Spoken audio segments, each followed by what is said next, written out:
My neighbor told everyone my house was haunted to buy it cheap. What I did made her house actually seem possessed. I bought my house 2 years ago after saving for 8 years working at the power company. It was this small 2-bedroom place with a big backyard and a detached garage. The inspection was clean, the foundation was solid, and the previous owners had just put in new windows. My neighbor Shelly seemed friendly at first. She brought cookies when I moved in and offered to collect my mail when I traveled for work. She'd wave from her garden and chat about the weather. Her husband Ron was quiet but nice enough, always offering to help if I needed anything heavy moved. For 6 months, everything was perfect. Then Shelly's daughter Bree moved back home after college with her boyfriend Todd. Suddenly, Shelly started acting different. She mentioned how her daughter really should have her own place, but houses were so expensive these days. She kept asking about my job and if I liked traveling so much for it. One day, she straight up asked if I'd ever consider selling. I said no, I just bought the place. That's when the haunted house rumors started. First, Shelly told the mailman she heard strange noises from my house at night. Then she told the neighbors across the street she saw weird lights in my windows when I wasn't home. She told the lady who walks her dog past our houses every morning that the previous owners had left suddenly after experiencing supernatural events. Complete lies, since I'd met the previous owners and they'd moved to Florida for retirement. Within a month, delivery drivers were refusing to come to my door after dark. The pizza place made me pick up orders because their drivers were scared. Kids wouldn't trick-or-treat at my house. The elderly couple next door stopped talking to me entirely. They'd cross themselves when they saw me outside. Shelly pretended to be concerned and kept suggesting maybe I should sell before property values dropped. She said Bree and Todd would take it off my hands as is despite the problems. They'd be doing me a favor, really. The breaking point was when I tried to refinance for a better rate, and the appraiser said my house value had dropped 30% due to neighborhood concerns about paranormal activity. He actually wrote paranormal activity on his report. My boss saw it when I needed to adjust my tax withholdings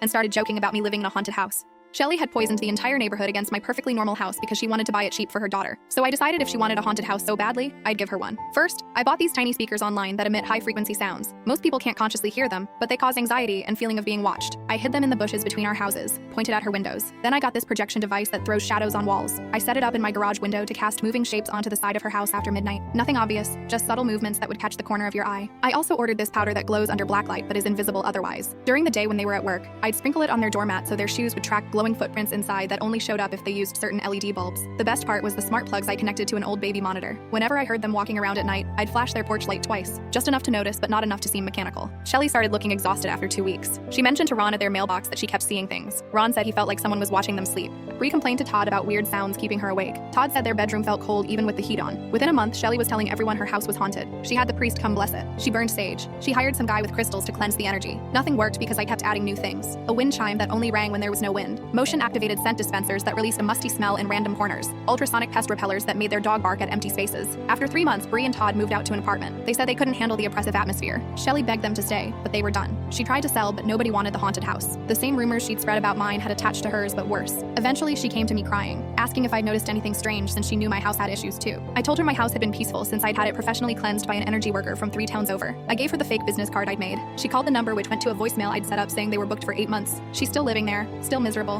still telling people her house is haunted. Last week, she asked if I wanted to trade houses. I laughed and said I wouldn't wish a haunted house on anyone.